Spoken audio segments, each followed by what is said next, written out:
Hey guys, welcome back to Jules Woodshop and welcome to a free tip Tuesday.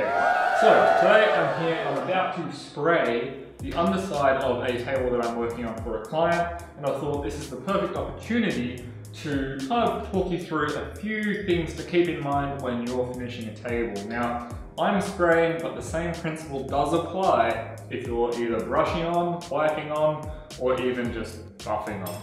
So let's get into it.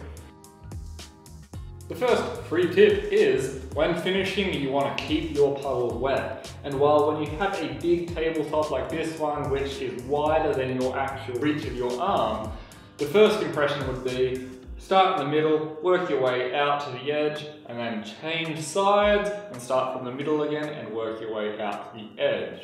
That makes the most sense because it means that you're comfortable the entire time you're spraying, but it's bad practice because by the time you get to this edge, the middle's already started drying, and when you start to put finish over a drying piece of finish, that's when you start to see things like streaks and lines, and then your finish isn't perfect right off the gun. So the correct method, or at least the better method, is you start on the edge, you work your way in. Once you can't reach anymore, that's when you change, pick up from the middle, and then keep working out towards the edge, which is towards yourself by this stage.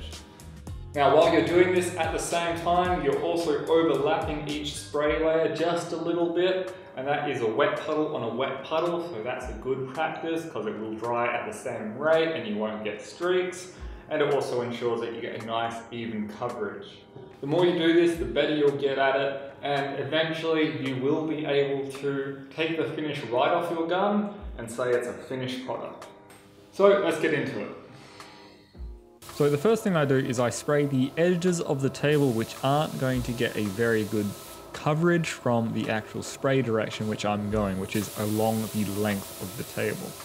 Once the ends of the table have a nice amount of finish on it, I'll start spraying along the table's length, making sure that the gun is moving at a consistent speed and also at a consistent height away from the table. You'll notice here that it is always on. I don't let go of the trigger, but instead I just feather it away from the table and then start the next line.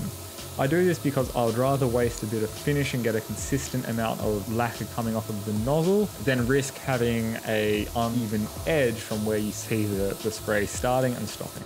Once it starts to become a bit of a stretch for my arm, I'll change sides of the table and pick up from that wet puddle. If you look closely here, you'll see that I'm overlapping the spray pattern by about 50%. I'm still at the consistent speed and also at the consistent distance, so it means that I'm going to get a consistent finish. By this stage, you might look across the table and see what looks like a dry spot. Do not touch it up, it will only make things worse. Wait 10 minutes, come back and look at it once you're done spraying, and you'll see that it's actually really even and really nice. That's only the case because the other side of the table is starting to flash off already.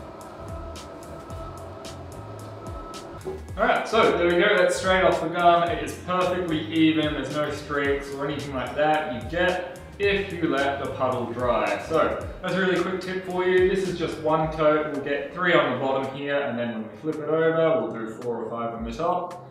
But that's the principle, and as long as you keep using that, your finishes will start coming up better. Thanks for watching.